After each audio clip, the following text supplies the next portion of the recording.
की झुंड जा रही थी। उनको चराने वाले का नाम था भीकू। भीकू बहुत गरीब था, लेकिन बहुत भला आदमी था। वो हर रोज तड़के गांव के सभी भेड़ के मालिकों के पास जाकर उनके भेड़ लेकर वो जंगल में उनको चराने ले जाता था। वो जंगल में भेड़ों को शाम तक चराता था, फिर उन्हें लेकर वापस गांव लौटता और उन भेड़ों के मालिक को उन्हें सौंप कर अपने घर चला जाता। भीकू के घर में उसके माँ बाप और शादी की उम्र वाली बहन थी। भीकू जो पैसे कमाता था उसी से उसका घर चलता था। घर के पास उसकी बहन भी लोगों के कपड़े सीकर कुछ पैसे कमाती थी। और एक अच्छे रिश्ते के बारे में उसने भीकू से कहा, बेटा भीकू, ये बहुत अच्छा रिश्ता है, बहुत अच्छे खानदान से हैं। उन्हें कोई दहेज नहीं चाहिए। वो तुम्हारे बहन को रानी की तरह रखेंगे। वो बस यही चाहते हैं कि शादी धूमधाम से हो। मैंने जो कहना था कह दिया। कल शाम तक मुझे बता देना कि तुम्हें ये रिश्ता मंजूर है कि नहीं। कहकर चला गया।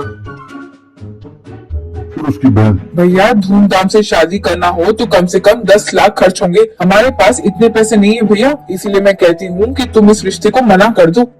तब भीकू, ना बहन जल्दी ना करो, कल शाम तक का वक्त है ना। हो सकता है ऊपर वाले को हम पर रहम आ जाए और कोई ना कोई इंतजाम कर दे। तुम जल्दी ना करो, यूं कहा। फिर अगले दिन भेड़ों को लेकर वो जंगल की ओर चल पड़ा चराने के लिए। वहाँ उसने देखा कि अचानक एक मटका हवा में उड़ती हुई आई और उसके सामने जमीन पर उतरी। ये देखकर वो उस झाड़ के पास गया जहाँ मटका गिरा था। उसने देखा कि मटका टूटा नहीं था। ये बड़े हैरानी की बात थी। ये क्या, किसने फेंका इसे?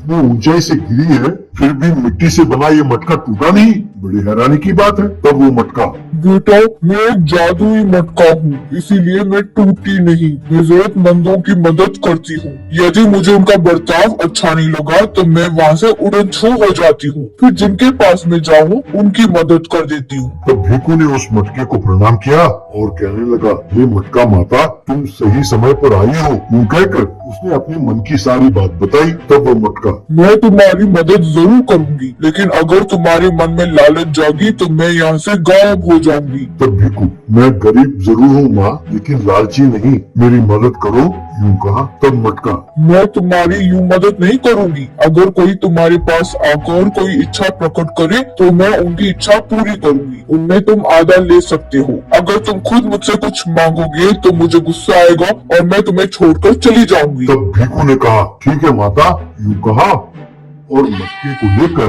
भेड़ बकरियों के साथ गांव की ओर लौटने लगा। फिर गांव में जाकर उसने उस मटके के बारे में गांव वालों को बताया और उनसे कहा कि उनकी जो भी इच्छा हो वो आकर उसके घर के पास मटके से फरमाइश करें। यूं अगले दिन सब गांव वाले उसके घर के पास आए। एक बूढ़ा, बेटा, मेरा बेटा कॉलेज जाने के लिए एक बाइक की मांग कर रहा है। बाइक खरीदने के लिए मेरे पास पैसे नहीं है बेटा, क्या तुम मुझे बाइक दे सकते हो? बस मटके में से 2 छोटे बाइक बाहर निकले और जमीन पर पड़ते ही दोनों बड़े बाइक में बदल गए। एक बाइक लेकर वो बूढ़ा वहाँ से चला गया, दूसरा बाइक वहीं रह गया। एक भिखारी आया और कहने लगा, बेटा बहुत भूख लगी है, खाने के लिए बिरयानी मिलेगा? मटके में से 2 बिरयानी बाहर निकले। भीकू ने भिखारी को एक बिरयानी का पैकेट दिया और एक पैकेट अपने पास रख लिया। एक आदमी ने सोने की फरमाइश की। मटके में से बहुत सारा सोना बाहर आया। आधा भीकू ने अपने पास रखा और आधा उसने उस आदमी को दिया। एक और व्यक्ति ने पैसों की मांग की। मटके में से पैसे निकले।